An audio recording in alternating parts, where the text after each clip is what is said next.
2 de junho. Mirtes saiu para passear com a cachorra da família onde trabalhava como empregada doméstica. O filho Miguel ficou aos cuidados da patroa, Sari Corte Real. Ela disse: Mirtes, pode ir que eu tranquei a porta. Imagens das câmeras de segurança mostram que pelo menos por 4 vezes Sari consegue convencer Miguel a sair dos elevadores. Na 5ª tentativa, Miguel entra no elevador de serviço e a patroa da mãe parece tocar no botão da cobertura. Na sequência, Miguel aperta vários botões e fica sozinho no elevador. De acordo com a investigação, o elevador desce do 5º para o 2º andar. Miguel não sai. Depois, o elevador sobe até o 9º andar. Miguel sai e abre uma porta, escala uma janela e usa a condensadora de ar-condicionado como escada para descer do outro lado. Depois sobe na grade. Uma das hastes se solta, ele se desequilibra e cai de uma altura de 35 metros. Entre o momento em que ele sai do elevador e a queda, se passaram 58 segundos. Ela foi irresponsável com meu filho. Ela não cuidou do meu filho.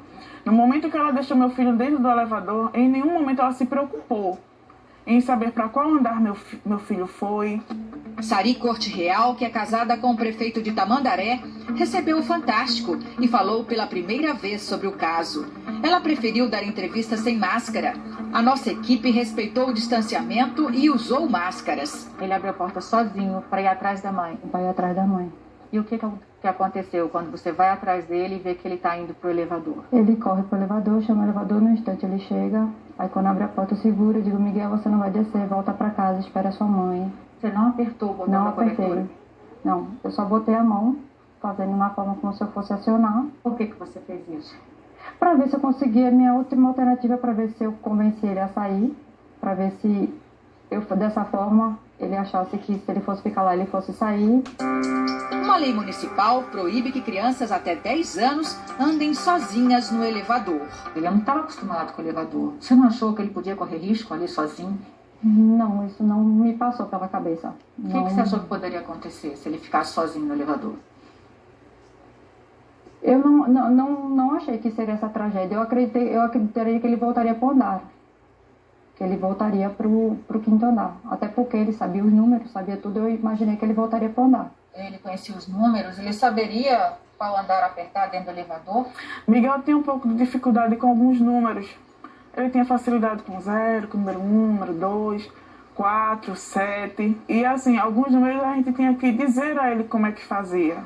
Como o número 9, eu dizia: filho, o número 9 você faz uma bolinha e puxa uma perninha para baixo. Ele não sabia andar de elevador? Não, ele não sabia andar de elevador.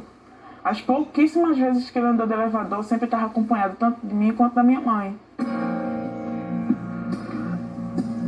Quando você viu o Miguel no chão, a mãe desesperada? O primeiro momento que eu imaginei foi socorrer, o que a gente podia fazer por ele. Eu dirigi, só Deus sabe como eu dirigi. Nunca cheguei tão rápido na minha vida no hospital. Eu fiquei com ela lá até por volta de 4h30, 15 para 5 da tarde, que foi quando eu tive que vir para casa para poder... minha amiga precisava voltar para casa para poder ficar com Sofia. Nesse momento, Sari ainda não havia contado a Mirtes o que havia acontecido no elevador. O inquérito sobre a morte de Miguel foi concluído esta semana. Não fica claro se Sari apertou o botão da cobertura, mas o delegado explicou que este não era o fato mais determinante na investigação. Independentemente da ação, da conduta de pressionar ou não a quebra da cobertura, o que nós entendemos relevante, já na auto de prisão de flagrante delito dela, foi o que nos manteve ainda assim firmes no sentido de que aquela ação omissiva, aquela conduta omissiva, de permitir o fechamento da porta, aquilo sim tem valor jurídico penal bastante relevante, inclusive para responsabilização penal. Ou descendo, ela podia ter conferido pelo visor, que fica do lado de fora do elevador. O delegado coloca no relatório que você não olhou no painel para saber o que aconteceu com o elevador, se ele subiu, se ele desceu. Você não se preocupou? o que aconteceu? Na mesma hora eu liguei para a Mirtes, mas ao mesmo tempo eu estava tentando acalmar minha filha, que também estava desesperada com a situação. Eu me vi ali naquela situação com toda aquela movimentação. Minha filha, eu me senti ali naquela situação, sem tentar conseguir falar com Mirtes, minha filha. Foi tudo muito rápido. Foi tudo muito rápido. Mas muita gente se pergunta, e perguntou até para você, por que você não puxou e tirou o menino do elevador? Porque o maior contato que eu tive com o Miguel foi nesses 2 meses na pandemia. Todas as vezes que precisou ser chamada a atenção dele, todas as vezes eu solicitava ou a mãe ou a avó que fizesse isso. Eu nunca me dirigi diretamente a ele para repreender ele em nada. Sempre a mãe ou a avó. Eu não me senti segura para isso. Outro detalhe crucial do inquérito foi revelado pela manicure que atendia Sari. No depoimento, ela disse que Sari voltou para o apartamento e tentou continuar o tratamento das unhas enquanto ligava para Mirtes. Outros elementos de informação bastante importantes para o desfecho do caso, a exemplo do depoimento da manicure que lá trabalhava, e que a moradora retorna ao seu apartamento para retomada do serviço de manicure, do tratamento e embelezamento das suas unhas, quando rapidamente acontece a tragédia. Você tentou voltar a fazer a unha? Não deu tempo de sentar. Não deu tempo de eu sentar. Você voltaria para fazer a unha? Era esse o objetivo? Jamais. Naquela situação não tinha como. Não tinha cabimento um negócio desse. Não tinha cabimento. Esta semana, Sari prestou depoimento. A delegacia abriu às 6 da manhã, 2 horas antes do expediente normal, para ouvir a primeira-dama de Tamandaré. Mirtes também esteve na delegacia e confrontou Sari. Ela não tem arrependimento nenhum. A cara dela mostra que ela não tem arrependimento nenhum pelo que ela fez com meu filho. Porque se fosse eu que tivesse feito alguma coisa com os filhos dela, eu sairia dentro dessa delegacia, dentro de uma viatura da polícia, dentro do camburão. Ia direto pro presídio. Você sente algum tipo de culpa? Ou de arrependimento? Eu sinto que eu fiz tudo que eu podia. E se eu pudesse voltar no tempo, eu voltava. Se eu soubesse que tudo isso ia acontecer, eu voltava no tempo e ainda tentava fazer mais do que eu fiz naquela hora. O que você faria de diferente? Esperava mais, não sei. Se eu pudesse voltar no tempo, esperava mais, não sei lhe dizer. Eu só sei que eu fiz, naquela hora, tudo que eu podia. Em nenhum momento eu fiz nada prevendo o que aconteceu. Em nenhum momento eu fiz nada prevendo o que aconteceu. A Polícia Civil de Pernambuco justificou que a abertura da delegacia mais cedo foi um pedido da defesa, que temia aglomeração e algum tipo de agressão a Sari. Depois da tragédia, ainda veio à tona uma irregularidade envolvendo o marido de Sari. Mirtes e a mãe dela, Marta, trabalhavam como domésticas para a família do prefeito, mas eram pagas pela Prefeitura de Tamandaré. Esta semana, o Tribunal de Justiça de Pernambuco determinou o bloqueio parcial dos bens do prefeito Sérgio Hacker Corte Real.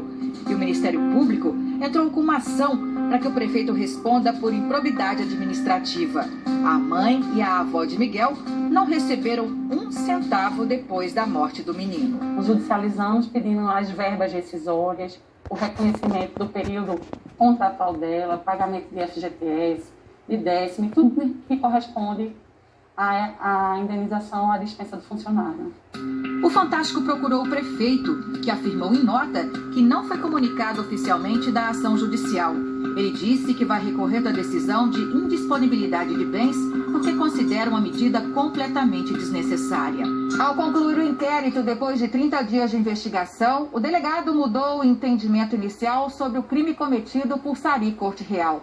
Os depoimentos e a perícia foram determinantes para essa mudança. Sari, que tinha sido autuada por homicídio culposo, quando não há intenção de matar, vai responder por abandono de incapaz, que resultou em morte. No momento em que essa criança de 5 anos entra num elevador sozinha, ela é abandonada à própria sorte.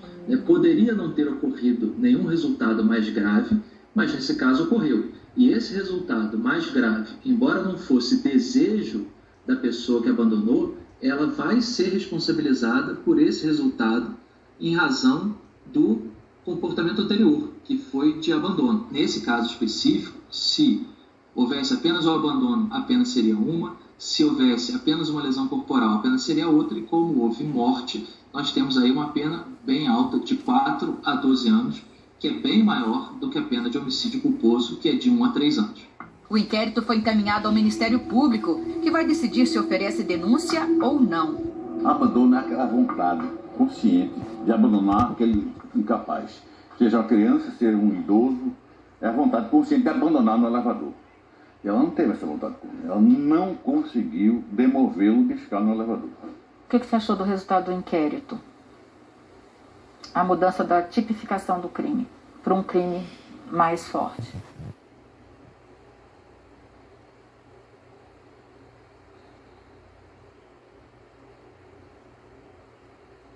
Você não esperava?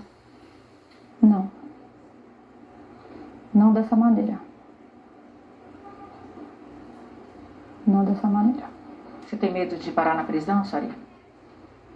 Não, até hoje eu tô aqui firme, porque muita gente depende de mim. E se lá na frente o resultado for esse, eu vou cumprir o que a lei pedir. Eu acho que está na mão da justiça. Não cabe a mim, não cabe à mãe de Miguel julgar, não cabe à sociedade, cabe à justiça. Eu vou aguardar o que a justiça decidir. Você pediu perdão a Mirtz? Pedi. Não tenho como perdoar ela. Não tenho como perdoar ela, porque ela acabou com minha... Não só acabou com a vida do meu filho, ela acabou com minha vida. O desfecho agora está nas mãos da justiça. Eu agora não tenho mais meu filho. Eu não tenho mais meu neguinho por conta da irresponsabilidade dela. Por conta da vaidade dela. Eu não tenho mais meu filho. Ela hoje tem 2 filhos. Graças a Deus. Eu não tenho mais nenhum para dar amor, carinho, atenção. Dar dengo como eu dava meu filho. Eu dava tanto dengo ao meu neném. Que ela pegue a pena máxima. Eu tinha muitos planos. Muitos sonhos. E todos eles incluíam meu filho e minha mãe. Infelizmente, tudo isso foi junto com meu filho dentro do caixão. Eu não parei ainda para replanejar minha vida. Porque o que eu quero realmente, no meu foco agora, é que realmente se faça justiça pela morte de Miguel. Que ela realmente pague pelo erro dela. Minha razão de viver agora é a justiça pela morte do meu filho.